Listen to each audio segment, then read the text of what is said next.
Peace, love, and light, my beautiful guys and goddesses. Welcome to Veggie Me Please, because you know and I know that Veggie Me Please is all you need. So welcome, welcome, welcome. Now, I'm not going to keep you guys long. I have been doing some really deep shadow work, and it has been on my heart to come into this podcast for you guys, but I really have been just focusing on myself. So the better I am, the more that I can show you that what I'm doing is working, so you can definitely try it too. But today I just want to say that it is okay to not be okay. Don't think that this journey is not going to be hard sometimes. It is. It's definitely going to be hard sometimes. And that was one of the things that I had to learn. This past weekend, I was just like really going through an emotional drainage. And I started looking back on my life. I started looking back on my circle. And I was just feeling like super down and drained. I told my husband, like, I just feel like I've been fighting my whole life. And I feel like I can't fight anymore. So I just felt like my cup was empty. I mean, no drip, empty. Like, I have poured so much of me and my emotions into this whole entire time that I've been here on this earth. And it just felt like I have not gotten anything back. So I went, I told my husband I need to get out the house and I need some air. And I went and I just sat by the water and I cried and I cried and I cried. And I talked to God and I cried and I cried and I cried. And when I got finished, I felt better. And I realized that I am a person who has not released. It's a lot of emotions that I have had in this lifespan. And I'm a person that just holds on or just, tucks it up under the covers. And one of the things that I started dealing with was my son passing, but it went way deeper than that. It was like hidden emotions that I didn't even realize I had, that I was still holding on to. And so my purpose is for this video and all videos, of course, is to reach out to someone who needs to hear that don't beat yourself up if you're not okay. It is okay to not be okay. And if you do not know how to get better, please reach out to someone who can professionally help you. But if you think you're strong enough to do it on your own, meditate, cry, yell, whatever you need to do to release, you have to release. Even if you have to imagine that the person that you are upset with is standing right there in front of you and you have to cuss that MNF out, do it. Do it. Close your eyes and use your imagination. We have an imagination for a reason, honey.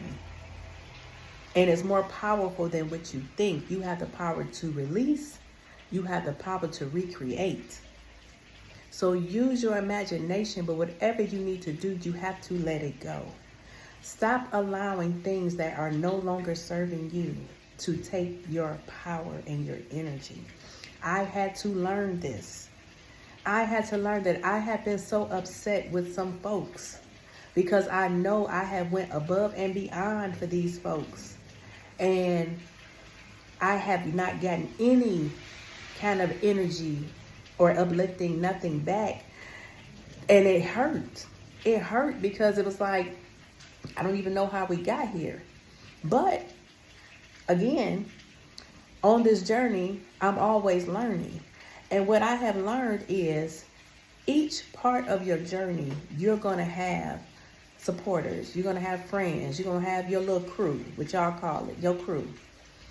And on each level that when you level up, your friends and your circle changes. I never realized that looking back on my life. But like I said, when I was here at this emotional drainage part of my life, I started thinking about a lot of things. And I started looking back at my circle.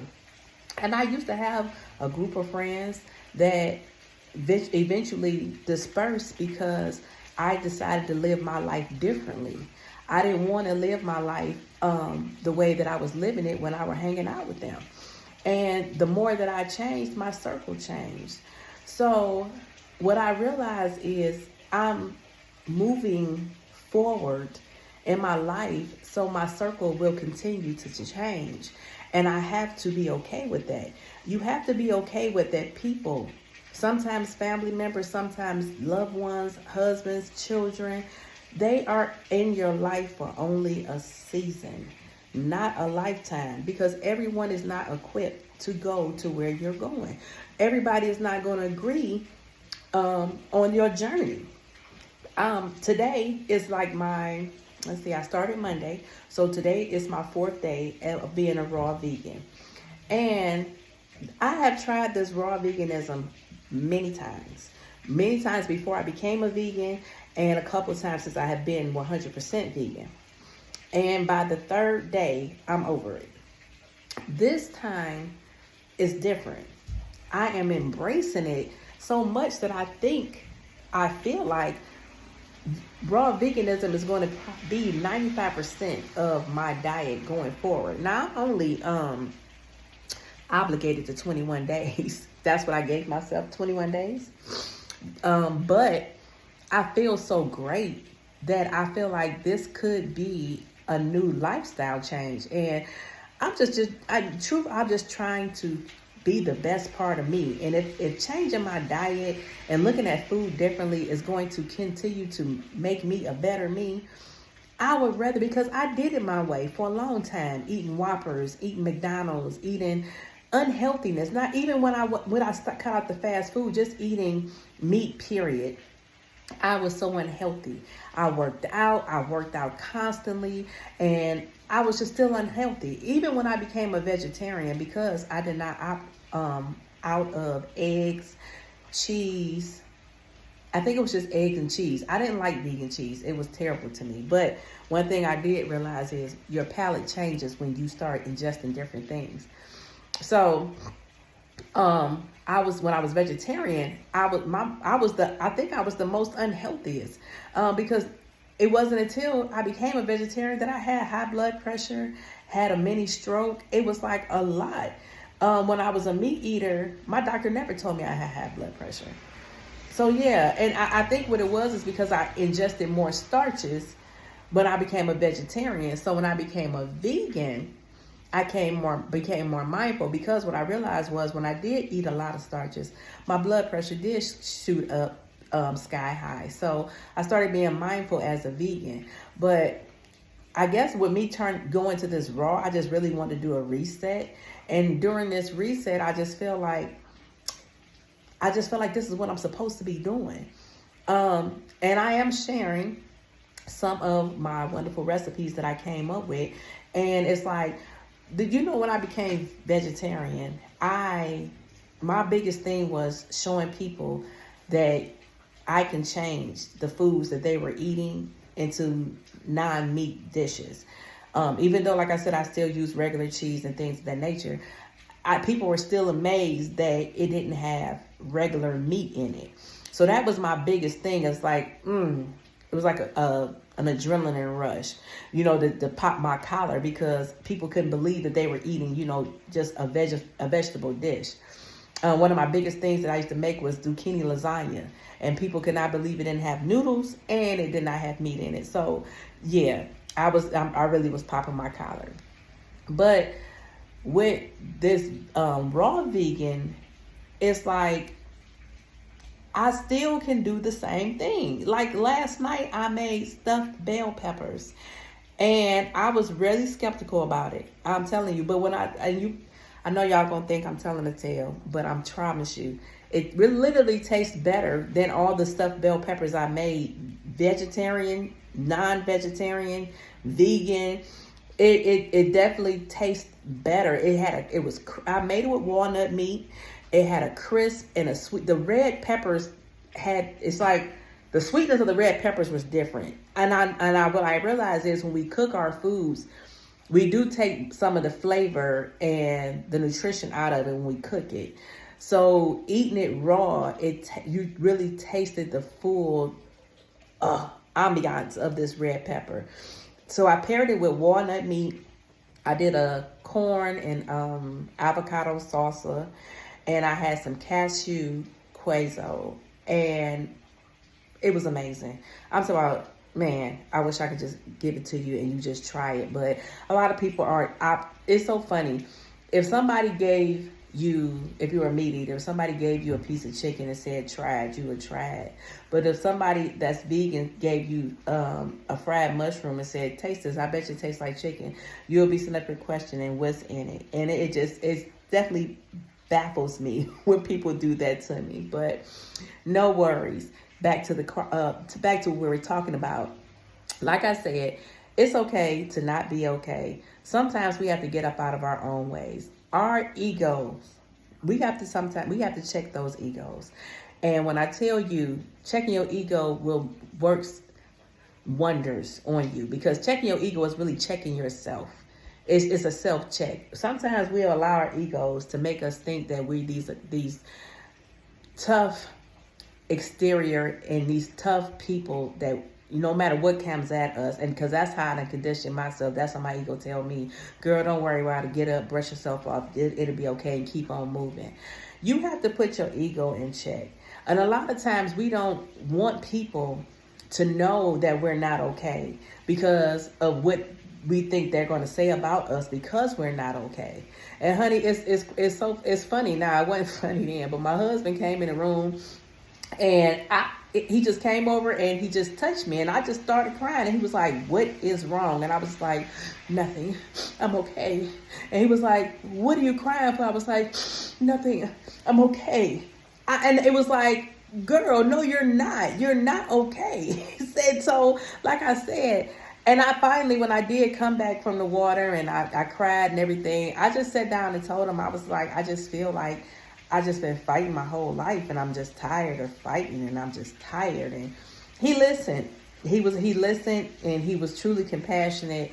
And it was I was glad that I had the opportunity to release. And that was really what I'm trying to tell you. Don't let your ego make you think that you're okay when you're not. And don't worry about what somebody may say because they think that you are not okay. It's okay to be okay. You know, a lot of people, I'm sorry, somebody was calling. A lot of people that sit around and talk about other people and their business, they're not okay. Those are the ones, they're not okay either. What they do is they talk about other people to take the attention off of them, so you can't see what's going on in their backyard. If they busy telling you about somebody else's backyard, you busy looking at the other person's backyard. You're not looking in theirs. Start looking at your circle. Like I said, if you have people in your circle that are not uplifting you, pulling you through, supporting you, that it's you. It's not them. And that's a reality check that I really had to give myself. Because honey, I was blaming everybody but myself. It's me. If I go out with people and they say I complain every time we go out, why am I going out with them? If I'm complaining, it must be that I'm not comfortable or I really didn't want to go, because I'm not going to complain somewhere that I really want to be at, correct? So I had to start checking myself, like, well, why were you going? And like I say, this was something that was said to me often. It's like every time you go, you complaining and you be messing up the trip and whatever. And I'm like, well, dang, what am I doing? It's me. It's totally me. And you have to be okay with you being the person that's the problem. I was definitely the problem because, like I said, it was like if I'm sitting there complaining, and I did. My shoes was always hurting. I was always uncomfortable. I never felt cute. I mean, my crew that I hung around with was some bad chicks, bad queens, and I just didn't feel like I fit in. I didn't, but I wanted to be around them because I loved them so much. I wanted to be accepted. I wanted to be a part of the crew. But at the end of the day, that wasn't my crew to be around. It wasn't, because I didn't even love me enough. And they didn't even know it because I walked with my head up high like I was comfortable. Nobody knew I was insecure. No. Nobody knew I didn't think enough of myself, that I was uncomfortable, that I was trying to fit in. Nobody knew that. Why? Because my ego told me they'd talk about me. That's what my ego told me. So no, I act like everything was okay, and it wasn't. It was not okay. And that's what I'm here to tell you. Don't wait until it becomes such a ball that you cannot take, that you cannot deal with it. Deal with it. Release. It's okay to cry. Don't let nobody make you think it is not okay to cry. It is okay to cry because that's how you cleanse your soul. If you sitting around here holding everything in, honey, you ain't nothing but a ticking time bomb. That's called destruction. That ain't growth. That ain't healing. That's destruction. It's a ticking time bomb, and eventually it's going to go boom. You don't want that. Be okay when not being okay. Only the strong will survive, but you only are as strong as your heart is. Honey, your heart, if you sit up here holding on to all that hurt and disappointment, you are weakening your heart. You are weakening all of yourself. And in your mind, you're thinking everything okay. It's not. You have to learn how to not be okay. Accept it and deal with it. And if you can't, like I said, seek professional help. There's so many professional people out here that will not tell your business and that will allow you to come and be expressive and help you to learn how to release. A lot of us don't know how to release. Let me tell you something. This is something that I am teaching and I am learning myself. I was not taught how to release. I was always taught to stop crying. Stop crying and whoop your ass again. I was taught that. Or you got to be strong. You got to be strong. You got other kids. You got to be strong. You got to be strong. That's what I was always taught. I was never taught it was okay to cry. And guess what I did? I inflicted that on my children because that's what I was taught. So now I'm having to relearn everything that I was taught so that I can be a better me, so that I can teach them to be better them, so they can teach their children. So instead of us going backwards, we're going forward. See, I'm bringing us forward. I'm bringing us forward. We've been going backwards long enough. Now it's time to move forward. So that's what I have for you guys. I hope I did not keep you guys too long. Like I said, get it into yourself, get into your heart, release. It's okay to not be okay. We all have rainy days. We all have rainy days. But guess what? You can learn to dance in the rain. Don't dread them rainy days, honey. Go out there and dance in the rain and release. It's okay. You are the winner when you no longer allow the person that hurt you, disappointed you, discouraged you to hold that power in you. The more that you hold that power in yourself, they continue to hold that energy and it drains you. If you're around here feeling tired, sluggish, looking old and tired, I looked at myself in the mirror. I was like, my goodness, I'm looking old here. Wait, it's something going on. I'm looking tired. And it wasn't until I released. I looked in the mirror today. I said, okay, got a little glow. Okay. But like I said, it's all about being determined to be better. And I'm not saying you got to be vegan. I mean, why not? Have you tried everything else? Why not? I'm telling you, veganism is life. When you eating vegan, you're literally eating life. And when you go raw, you really are truly eating lively foods. Lively foods. Like, I feel like I can just go out in the garden and just grab a bell pepper, red or yellow or orange, of course. The green was bitter, but I can just grab it and tear it up. And then I ain't got to worry about, and it's at this point, I know I said I wasn't going to keep y'all, but I'm still talking because don't worry about it. We good. At this point, I just feel like I have the ability to plant my own garden and be able to survive off of my own growth. You hear what I'm saying? That's the part that I'm at in my life. Like, I feel like I don't have to, I'm at a point in my life, I have the ability to where I can truly plant me a garden big enough to be able to feed me and my family. if they were to convert to raw, because it's only me. My husband said no. He said 21 days of no donuts. That's all he doing, but he ain't going raw. But eventually, he'll get there. He vegan, so that's all that matter right now. But I just feel like I have the ability to go ahead and plant my garden and be able to produce enough to be able to feed me and my tribe, and not have to spend my money in these big name grocery stores.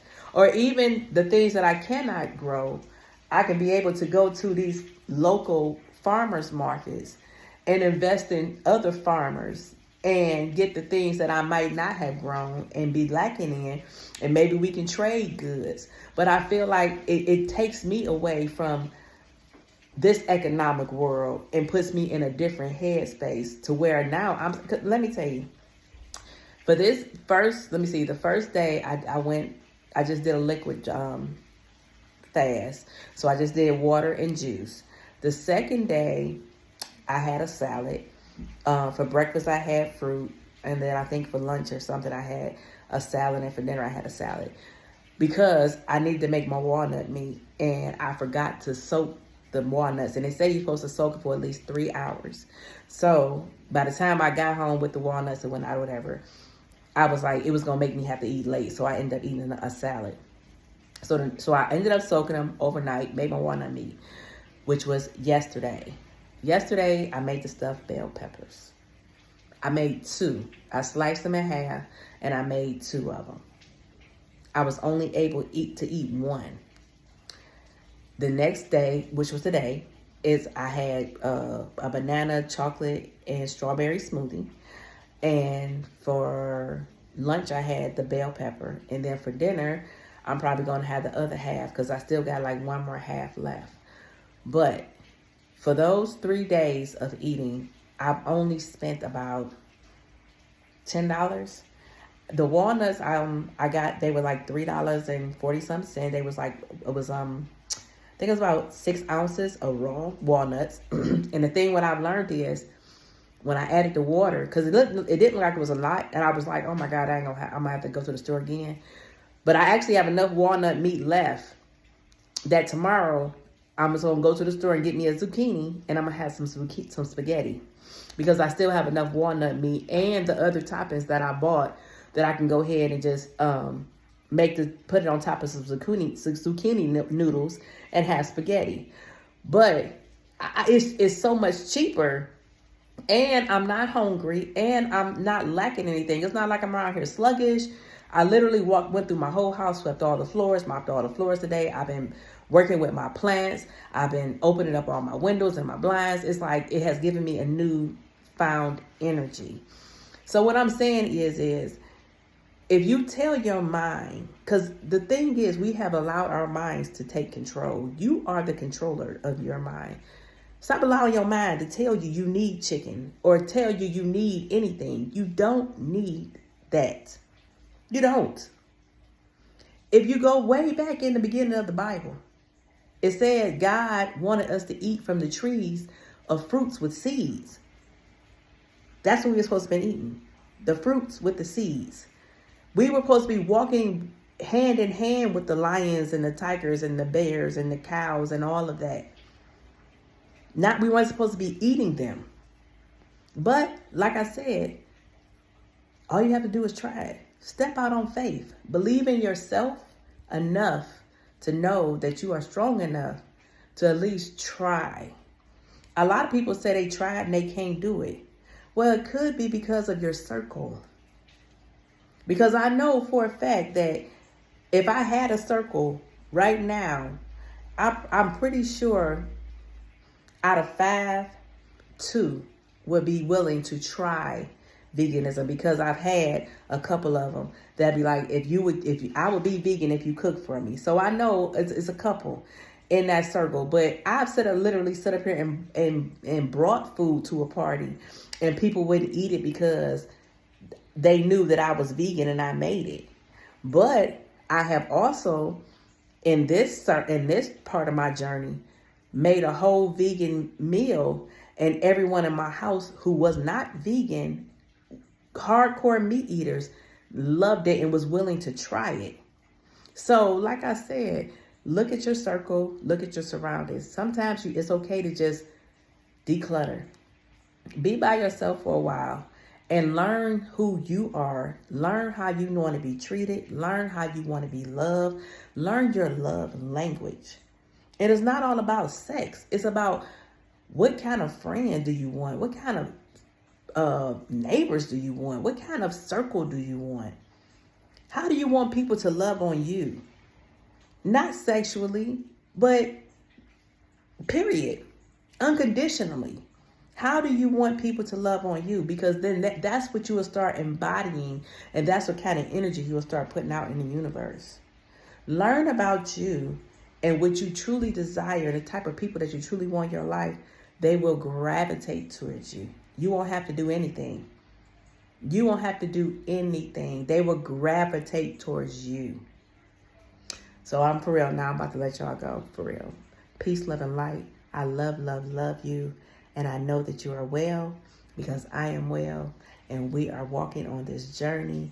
And we are journeying. And we are succeeding.